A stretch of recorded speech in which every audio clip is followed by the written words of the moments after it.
Hello friends, welcome to my channel Rama's creation. সকাল সকাল তোমাদের সাথে হাজির হয়ে গেছি।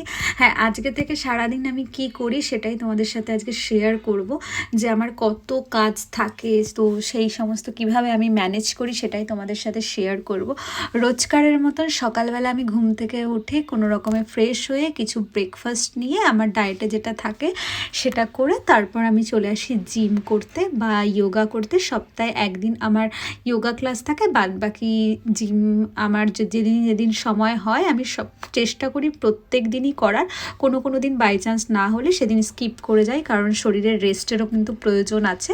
কন্টিনিউ এক্সারসাইজ করাটাও কিন্তু ভালো নয়। কিন্তু তোমাদের সাথে একটা জিনিস আমি সাজেস্ট করব তোমাদেরকে, যে তোমরা রোগা হও আর মোটা হও, যে যেমনই হও না কেন, নিজেদের শরীরের জন্য কিন্তু একটু হলেও সময় তোমরা আধ ঘন্টা 1 ঘন্টা হলেও কম করে তোমরা নিজেদের জন্য দেবে। এটা ভীষণই ইম্পর্টেন্ট। তো আমি চলে জিম টিম করে বা যোগা করে বেরিয়ে চলে এসেছি। এসেই ঘরে দেখছি আমার বোন রান্না করছে অলরেডি, কারণ ও অফিসে যাবে আর আমাকেও বেরোতে হবে। আমি অফিসে যাব, ইনস্টিটিউট যাব, আমারও অনেক কাজ। তার মধ্যে এই ভিডিওর একটা প্লেটিংয়ের ভিডিও বানিয়েছি এইটুকু সময়ের মধ্যে, সেটা অলরেডি পোস্ট করা হয়ে গেছে। মেনুতে ছিল হচ্ছে মাছের মাথা দিয়ে মুগ ডাল, বেগুন ভাজা, তার সাথে ছিল ডিমের অমলেট, আর কি ছিল, আর আলু সেদ্ধ মাখা। হ্যাঁ, আলু সেদ্ধ মাখা। তো বোন ফার্স্টে মাছগুলোকে ভেজে নিয়ে ও ডালটা খুব ভালো করে বলে ও ডালটা রান্না করবে, বাদ বাকি বেগুন ভাজা, আলু সেদ্ধ মাখা এগুলো আমি নিজেই করেছিলাম। আর প্লেটিংয়ের ভিডিওটা অলরেডি আপলোড করা আছে, ভীষণ সুন্দর হয়েছিল। তোমরা প্লিজ গিয়ে একটু চেক আউট করো আর জানিও তোমাদের কেমন লাগলো, আর তোমরা কীরকম ভিডিও আমার থেকে দেখতে চাও। যারা আমার চ্যানেলে নতুন তারা অবশ্যই আমার চ্যানেলটাকে সাবস্ক্রাইব করো, যারা আমার ভিডিওটা ইউটিউবে দেখছো। আর যারা অলরেডি সাবস্ক্রাইব করেছো তারা অবশ্যই জানিও তোমরা নেক্সট আমার ভিডিও কি দেখতে চাও, কোন ধরনের ভিডিও তোমরা পছন্দ করো। আমি চেষ্টা করব তোমাদের পছন্দ মতন ভিডিও তোমাদের সাথে শেয়ার করার জন্য। তো সকাল সকাল তো আমি জিম টিম করে এসে এখানটায় বোনকে হেল্প করতে চলে এসেছি। আলু সেদ্ধটাকে আমি মেখে নিয়েছিলাম, ও গেছিলো স্নানে। আর এই সমস্ত কাজ করে টিফিন গুছিয়ে কোনো রকমে রেডি হয়ে আমি বেরিয়ে পড়েছি স্টেশনের দিকে। প্রথমেই চলে এসেছি আমাদের বেলঘরিয়া স্টেশন। এখান থেকে আমি যাব বালিগঞ্জ, আমার ইনস্টিটিউট রামকৃষ্ণ মিশন। সেখানে আমার প্রায় 2 ঘন্টার ক্লাস আছে।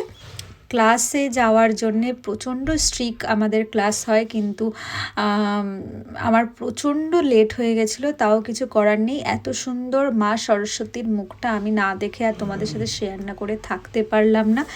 দেখো কি মিষ্টি না, ঠিক মনে হচ্ছে যেন একটা গোপালের মূর্তি বসিয়ে দেওয়া হয়েছে, সেই ঝুলন যাত্রার মতন করে সাজানো হয়েছে।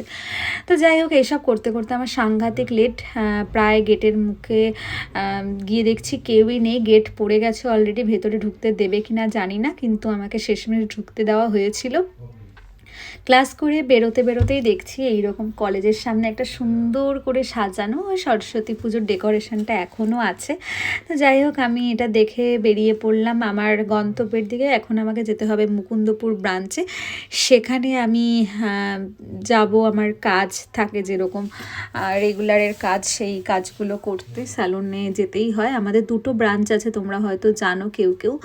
তো সেখানে যাওয়ার পথেও আমি যখন স্টেশনে ঢুকবো দেখছি একটা মালগাড়ি দাঁড়িয়ে আছে। তো জানোই তোমরা মালগাড়ির সামনে দাঁড়ালে কতটা অস্বস্তি হয়। প্রায় 5-7 মিনিটের একটা টাইমিং নেয়, খুব কম সময় লাগে না, এত বড় হয় মালগাড়িগুলো। তো যাই হোক, আমি আবার ট্রেনের জন্য অনেকক্ষণ অপেক্ষা করতে অবশেষে ট্রেন এসে হাজির। ট্রেন থেকে আবার নেমেও পড়েছি বাঘাযতীনে। সেখান থেকে আমার কালো আঙুর ভীষণ ফেভারিট, তাই কালো আঙুর কিনে খেয়ে ফেলেছি, একটা মুখে দিয়ে ফেলেছি। যদিও আমি জলে ধুয়ে নিয়েছিলাম, তোমরা হয়তো কমেন্ট করবে বা ভাববে হয়তো যে আমি হয়তো না ধুয়েই ফলটা খেয়েছি, কিন্তু না, আমার কাছে জলের বোতল সব সময় থাকে, আমি ধুয়েই খেয়েছি। আমি না লোভ সামলাতে পারছিলাম না, আমার এত ফেভারিট, আর ভীষণ খিদেও পেয়েছিল। তো তারপর চলে এসেছি স্যালনে। এটা আমাদের মুকুন্দপুরের ব্রাঞ্চ, তোমরা যারা দেখোনি তারা দেখে নাও। যাই হোক, আমি পুরোটা শেয়ার করতে পারিনি। আমার ভেতরেই ঢুকে ওদের সাথে কথা বলছিলাম।